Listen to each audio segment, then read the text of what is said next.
freaking first cut. Golly. Welcome to the First Cut podcast. I'm Rick Gaiman, and today we've got two tournaments to recap: the U.S. Women's Open and the Dubai DP World Tour Championship. Joining me to break it all down, Mark Immelman is here. What's up, Mark? Hey man, 'tis the season to be jolly. Are you getting in the festive spirit of? Yeah, you should see the outside of my house right now. Well, we might be attracting things from outer space. We've got so much light down here, but it's exciting. It's the first time I've been able to celebrate Christmas at home for a long time. There you go, visible from the International Space Station. Kyle Porter also here. KP, what up? I've always thought of Mark as the South African Clark Griswold. So there we are. Yeah. By the way, I know we're getting into the U.S. Women's Open. How about this headline to start 2020? Kim wins U.S. Open. What would you have thought about that headline at the start of the year? Yeah, that would have been something. Kim. Kim. Or if you showed me that, like, I don't know, 7 years ago, Kim wins 2020 Open. In December. You know what I got to say? In hindsight, it's been a marketing job by Anthony Kim and his people, bar none. I mean, this guy's almost more popular and more mysterious now than what he was when he was playing on the PGA Tour full time. It's true. That's a great point. It's incredible stuff. The legend continues to grow for AK, but it's Lim Kim who comes out victorious at the U.S. Women's Open. 3 under, wins in her first U.S. Women's Open start. 25 years old. KP, was there any other way 2020 would go than to get a major winner in a mask? That's a great point. I'm rewatching. It's back on right now, and I'm rewatching it, and she's not even on the leaderboard. No, so I wrote a little bit about this on Monday morning, kind of a review of the weekend and a preview of this week. And I mentioned the U.S. Women's Open, and I mentioned the top, I don't know, there's 14 women in the top 10, and she wasn't among I think she was just outside of it. And then she ends up winning. There's all these names to pay attention to, right? Like, you've got number 1 and number 2. You got the Buchanan sisters. You've got Amy Olsen, whose father-in-law tragically just passed. You've got all these storylines, and then all of a sudden she comes in, birdies the last 2 holes to win the U.S. Women's Open. It was pretty wild. We were just kind of jabbing each other for, okay, how much did you actually watch? I watched a lot of this, and I kind of was paying attention to her, but not really, because she wasn't totally in it, I guess, until like the back 9 there. So it was a ton of fun. I loved just the way the golf was played. I thought was super interesting throughout the week in Houston, and a good way for the year to end. Yeah, she certainly made her charge at the end of this, Mark, and I do love the Monday finish as well. But she starts the round 5 shots back. She finishes as only one of 4 golfers under par for the entire week. It is a final round 67, and as Kyle mentioned, the 3 consecutive birdies to end it. That's just ice in your veins type of stuff right there to get it done. And it certainly is, and it's sort of emblematic of what, if in the U.S. Open on the men's side and the ladies' side, if you shoot something in the 60s, you are going to vault over the top of people. And you look at this round that she constructs in the final day, Monday, albeit, with 3 birdies on the front side, then you obviously realize then the nerves settle in when you see yourself surging up the leaderboard and you make bogeys on 10 and 11. But 3 birdies to close. I mean, that was just superhuman. Now, granted, those holes were playing a little easier. I saw Jin Young Ko make a few birdies coming in down the stretch there too. But 67 to close as a 25-year-old for your first LPGA victories. She's had a couple of victories over there in Korea. I mean, this is stellar. And for me, it just indicates all the more how the young Korean ladies, they are coming out thick and fast. And just when you feel like someone, and then you have someone else burst onto the scene. And we saw that last year at this US Open with Lee Six coming through and winning. She played well as the defending champ too, but man, they are churning young lady golfers out of Korea like it's nobody's business, and it is so impressive to see. Lee Six also there on the scene with a bottle of champagne when this thing went official, because Lim Kim, she finished her round. I mean, there was holes to play. She was trying to stay warm, KP. They're out there, little hot chocolate. They got the parka on. She doesn't want to go inside. I think this is smart. Don't go inside waiting for a playoff. Don't warm up. Because then if you have to walk back outside and play a hole or two, it's going to really hit you. She stayed out in the elements, which I think was smart. Well, it was funny. So I live in Dallas, which is north of Houston, and it was, for Dallas, it was freezing here this morning, and the sun was out, and there was no sun out there. And people don't think of like South Texas it gets really cold. When it's cold, it is miserably cold. And can we talk about some of the attire that was on the course on Monday morning? Pristine. It made Zach Johnson's big mitts look like, they were built for the summertime. There were earmuffs as big as Brian Harmon out there. It was unbelievable. There were Princess Leia sized earmuffs out there. It was great. I loved it. This year has been just stupid, weird, and crazy, and it was kind of a fitting way to end the whole thing.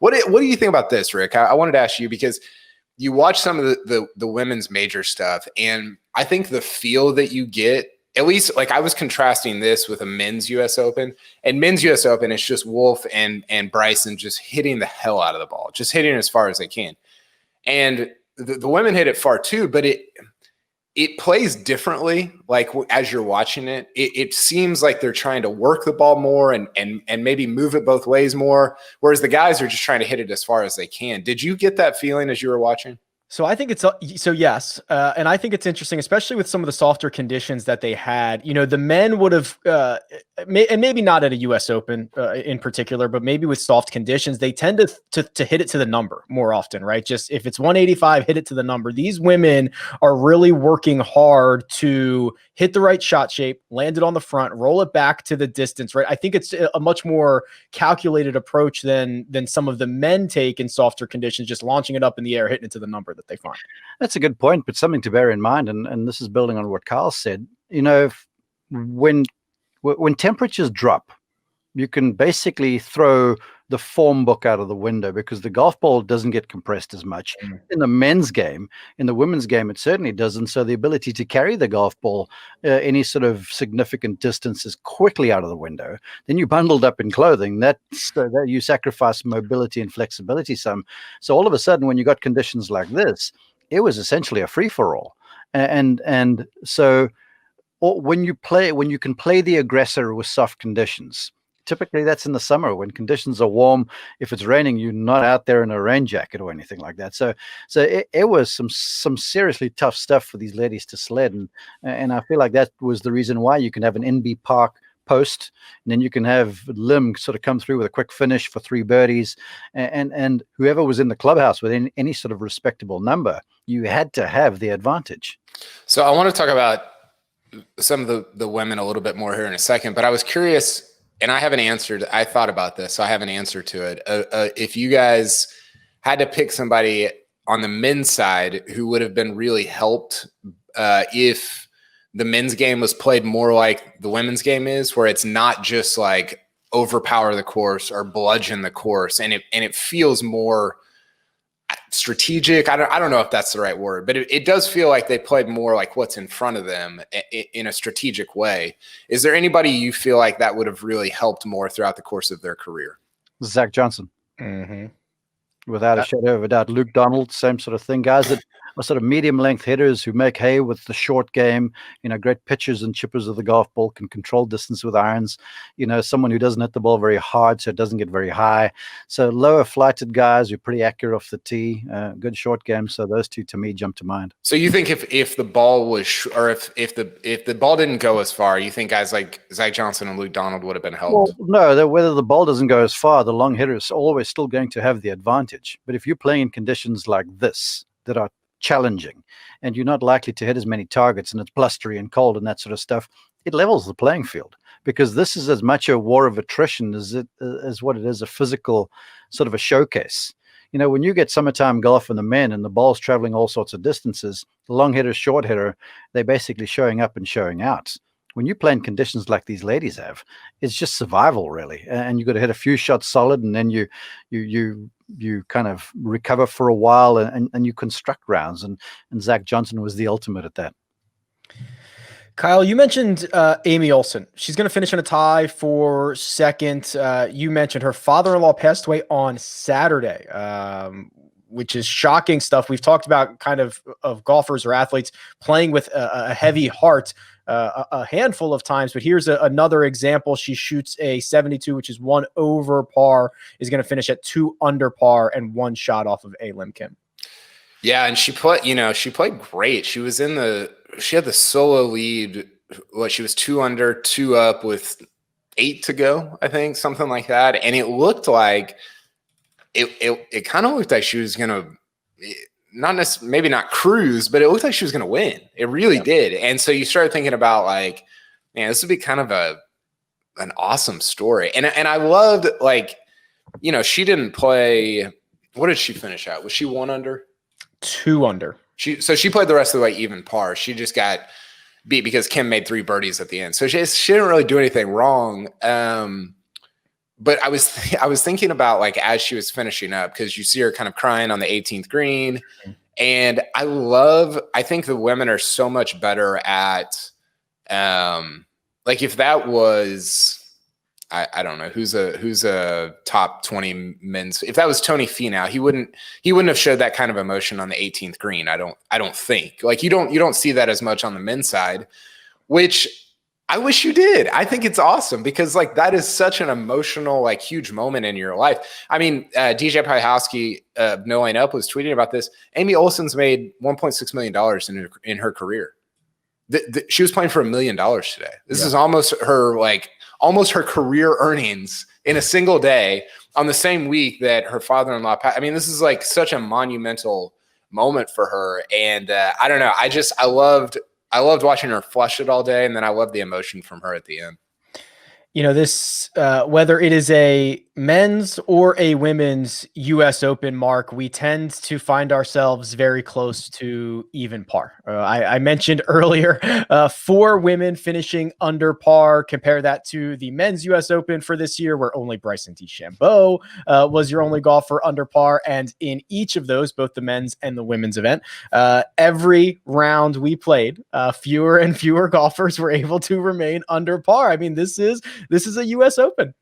Yeah, well, I feel like some of the scores we saw here were a function of the stupid rains we got in a very difficult golf course that the ladies were playing under. But that all being said, the US Open, they pride themselves on defending par, and we'll talk about it some in a minute. But John Bodenheimer, who was the director of championships, that's part of the reason why they made the decision to move the finish to Monday, because they wanted to, play in conditions that were worthy of a champion. And so it's what you expect. It's what I like. I like to watch the US Open for that very reason, where there's a bit of a grind. There's the kind of situation where if you drive the ball out of play, you're likely to have to pitch out back to the fairway. And so it tests every department of the game physically, but it's more of a mental and an emotional grind than it is anything else. And you talk about Amy Olsen breaking down on the final green there. I'm sure there was a whole heap of emotion because of the passing of her dad, which is tragic. But, at the end of an event like this, it is grueling, man. And then you add the conditions to it, and you add the USGA, the prestige of the USGA, trophies, and you're going down in the place of history. At the end of it all, you're spent, just physically, mentally, and emotionally. And so it's the ultimate test to me. And whether it's men's or ladies, it's always fun to watch. I want to talk more about the conditions, because that was a topic of conversation for this week. But first, I'd be remiss if I did not mention that National Signing Day is on CBS Sports HQ. Wall-to-wall free coverage on HQ, 9 a.m. to 6 p.m. on December 16th, where you can see where your team's class ends up in the 24/7 rankings. That's the industry standard live announcements coming throughout the day, including Flip Watch rankings, leapfrogs, and of course, signing alerts. Don't miss out on anything going on National Signing Day on CBS Sports HQ. It's available on your CBS Sports app, on your connected TV, and your mobile device.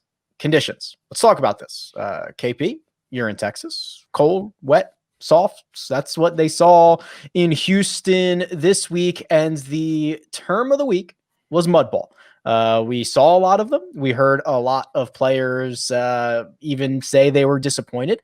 Maybe they should have been playing preferred lies. Charlie Hull said, and I quote, "It's a shame.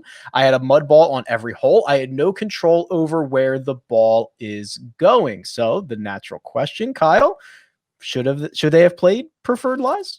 I think the natural question is, can NBC purchase Bubba Watson yelling mud ball to play after Mud ball.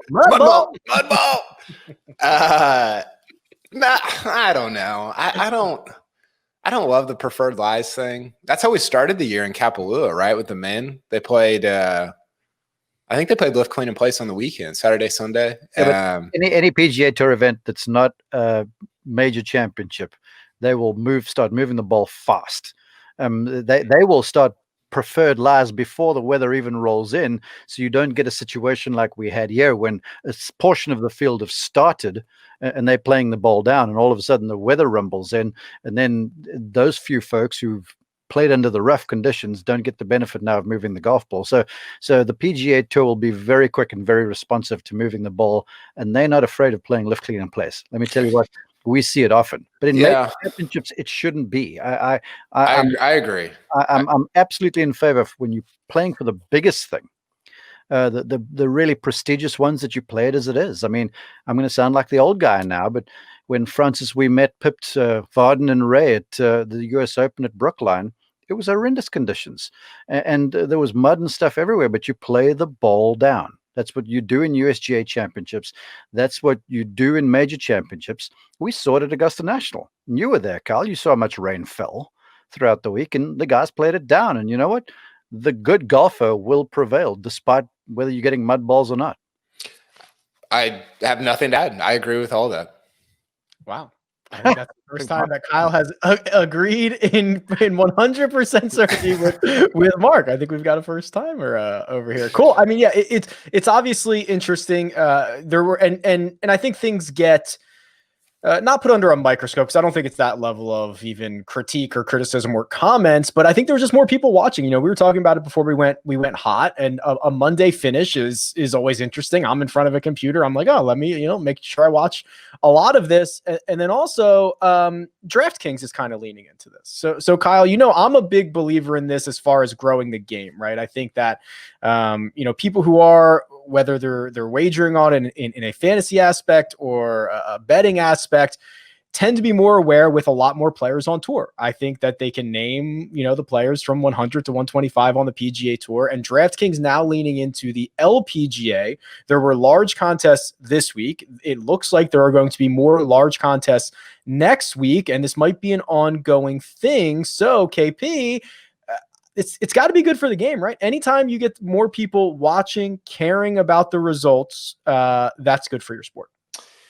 Yeah, as you say that, I think about, so the Monday finish was fantastic. I was shooting Nerf guns in my house with my kids at like 11 a.m. And it's like, oh, let's watch the rest of the U.S. Women's Open, final round. Like, I wouldn't, we kind of talked about this. I probably wouldn't have done that on a Sunday, right? Mm-hmm. And I wonder if it makes sense to have events like a U.S. Women's Open, a Korn Ferry Finals, like way opposite the PGA Tour stuff. Like, I think having it in December mattered. Like, it was so like separate from the PGA Tour that it made it kind of the event of the month. Really, it was a big deal, and it felt like, I don't know. I don't know that are there enough courses you could go to? Does it make sense from a fan standpoint to have it in December? Probably none of that is true.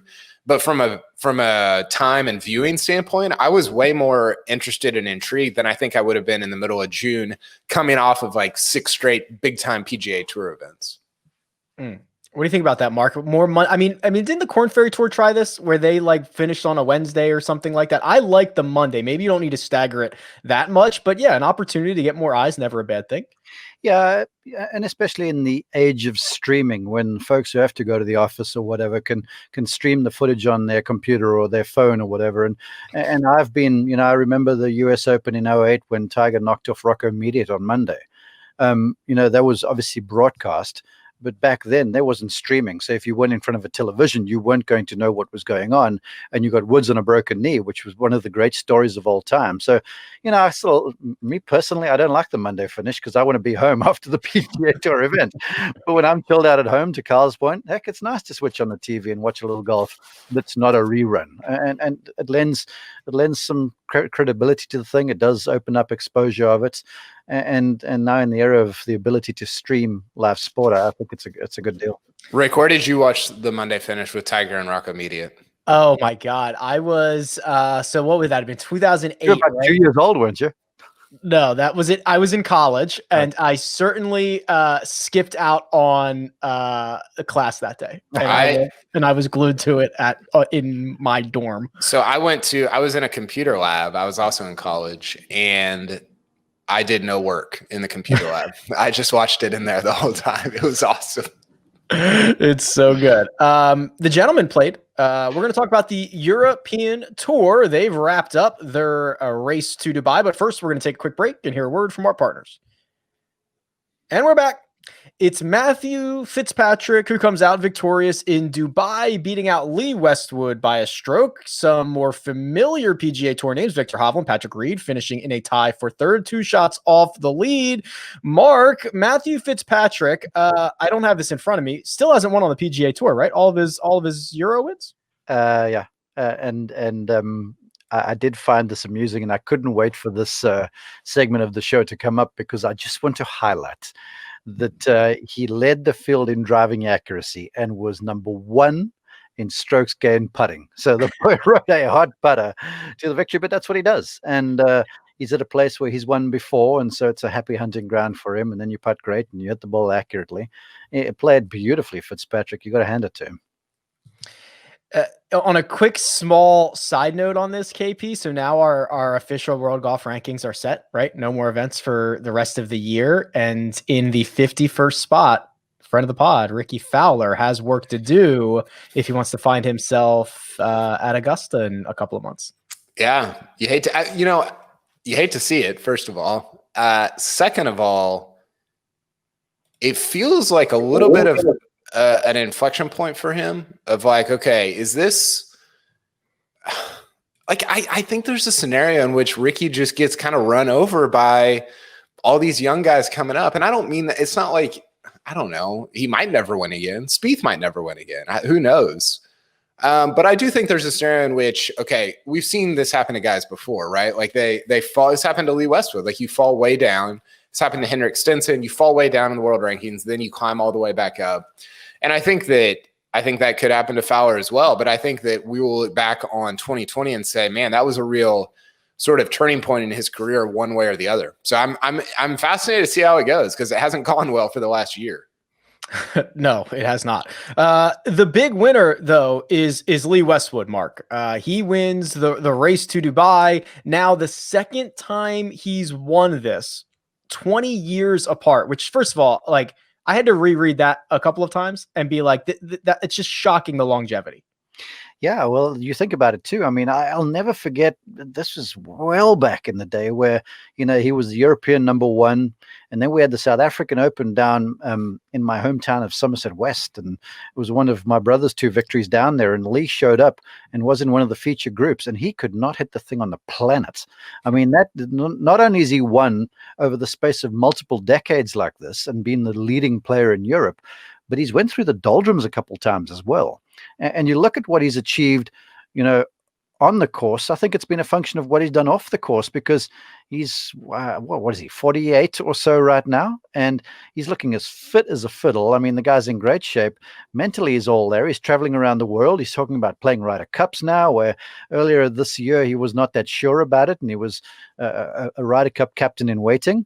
And I want to say this, my dream is alive because our previous podcast where we talked about when we were prognosticating for next year's major championships, Westwood, 2021, Royal St. George's. I'm on board with this, man. Wow, that number probably got cut in half, Mark. Hopefully you got $1 on it before he closed this one out. I forgot about that. Great job. KP, 44 PGA Tour, 44 professional victories.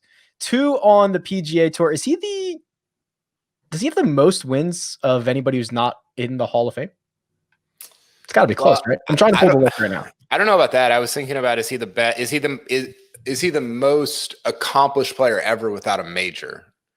Oh, which maybe those are the same. Maybe that's close, right? Maybe that's the same thing. And I think if he's Mark, maybe can throw another name out there, but he's got to be up there. He's got to be like top, I don't know, 3, 5, something like that. Kyle, that's a hell of a question, and I, off the top of my head, cannot come up with anybody right now. And even sort of trying to go back in the mental Rolodex, it's just not happening. Because Lee Westwood is legit. Yeah, he's really good. You see, the bad rap that Westwood gets, okay, is that he shows up here in majors. He's been runner-up in the Masters a few times. He's been close at the US Open. He's been close in everything, the Open Championship. And to the American audience, Lee is the British guy who's fantastic in the Ryder Cup and who chokes away major championships. But if you go to Europe, the guy is on their Mount Rushmore of golf almost. I mean, yeah, he hasn't won the majors like a Faldo or a Jacqueline or these sorts of guys, Seve.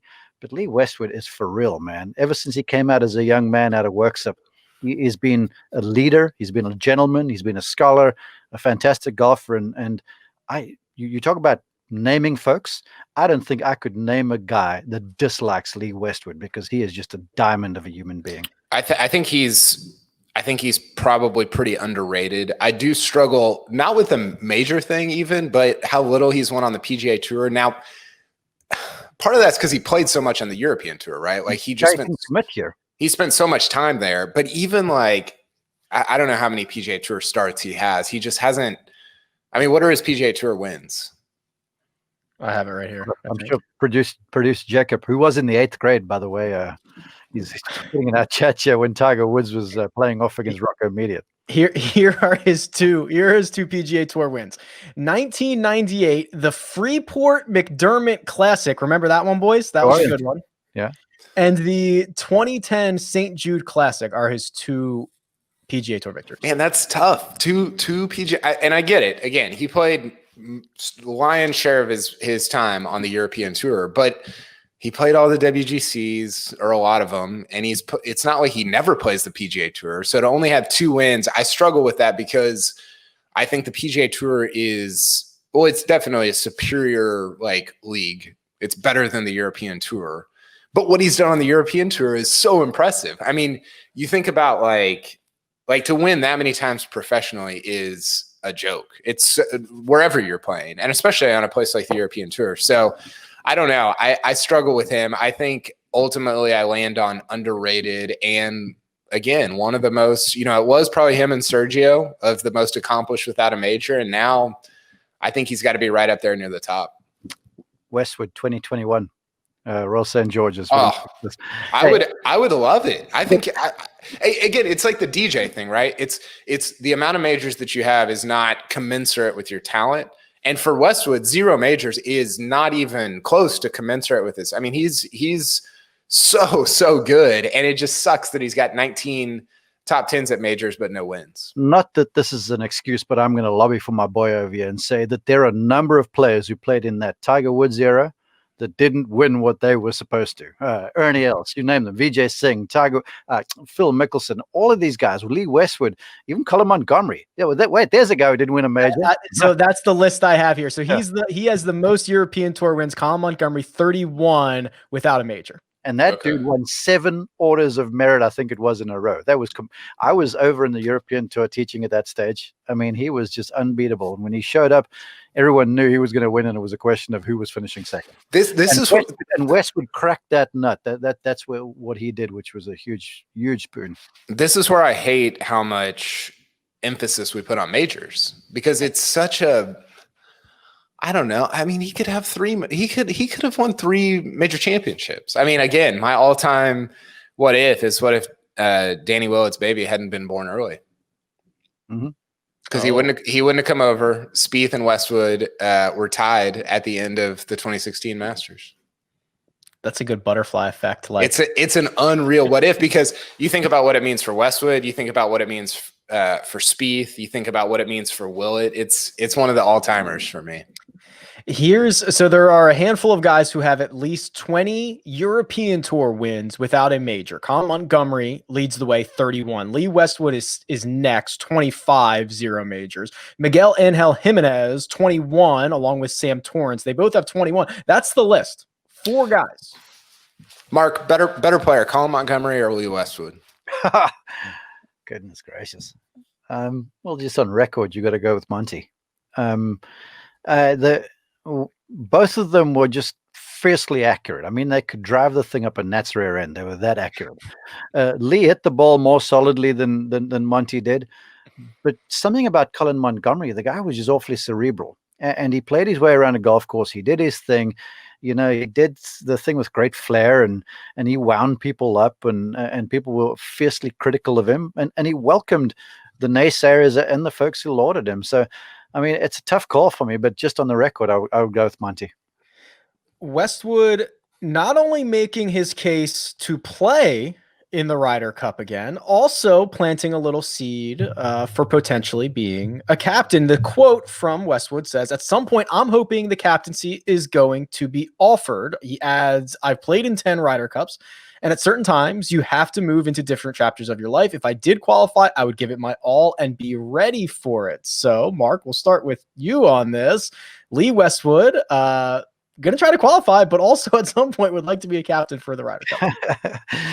You know what? That's probably the easiest bet you could find anywhere in the world. Westwood will be a European team Ryder Cup captain. I mean, the guy, he's got the record, obviously. He's been one of the leaders of European golf for the last 15, 20 years or whatever it's been. And he's perfect for the job. He's got that elder statesman thing about him, but he's young, and he's young enough to communicate with the newbies on the team. And so he's got it all. And I got to think he's going to be a dynamite captain. You know, if you look at the list of captains that have come before him, they all have been great in their own way. But I look forward to see how he handles it, because I get the sense that he'll be sort of cutting the Paul McGinley cloth, where he's the real player's guy. Yeah. And he understands how the thing works, and we've seen how that just paid dividends in the biggest way. So I'm convinced he'll be a captain. I think a Ryder Cup. First of all, the wine selections at the team dinners would be great, but I think a Ryder Cup captaincy will be cool for him. I think it'll be meaningful. You know, it's meaningful to. I think it's probably generally more meaningful to European guys than it is to the Americans. Maybe that's not true. It seems that way at times. And I think it'll be incredibly meaningful to him just because of what that event has, how big of a part he's played in it for so many years. I mean, it's been 2 decades that he's been a key component in European Ryder Cup teams. And so I think that'll be, I'm looking forward to the Lee Westwood captaincy. I'll go out on a limb here to Carl's point. I feel like Westwood gets 2 chances, one in Europe and one in the United States. And I think that would be fair, because he's been great on both sides of the pond whilst he was a player. Do you think Sergio will be a captain? He's got to be, right? If it goes back to Spain, yes, I think he will be a captain. Okay. Here's the problem for Sergio. You know, he's competing against guys like Westwood and the older statesmen of them coming through now. You know, for the captaincy, and Sergio. I mean, he was an assistant captain a few years ago. Remember that, when his game went in the tank, and he went and asked to be an assistant captain, and that essentially was the catalyst that brought him back to his best golf. Mm-hmm. So I know he'll get a chance. I just think that folks like Westwood and company are in line ahead of him. I think it's like how we hand out majors. We start handing out Ryder Cup captaincies. It's like, oh, well, Rose will be a captain. Westwood will be a captain. Stenson will be a captain. And then it's like, well, there's not that many Ryder Cups. So we'll see who all is a captain. Well, that's the thing. I mean, as we look at potential captains for them in the future, Stenson is ahead of Garcia, I think, in the pecking order. Although Garcia's record has been impeccable. But you'd also look at places where the Ryder Cup could conceivably go to. Now, the one in Italy, I'm not sure who they've got lined up for that. But if there's got to be a Ryder Cup at some stage in Sweden, and you know Stenson's going to be the guy then. If it goes back to Spain, then Sergio makes a lot of sense. But Ollie has done his already. So yeah, it's a fascinating conversation. It is a fascinating conversation, one we will continue to have over the course of, I don't know, next couple years, I guess. But for now, we're going to put a pin in this. We'll be back with some more stuff, of course, as always. So keep an eye out on your feeds. But for now, let me thank Mark Immelman, who you can find at Mark_Immelman, excuse me. Kyle Porter, who you can find at Kyle Porter CBS. You can find me at Rick Run Good. This has been The First Cut, and we'll catch you next time.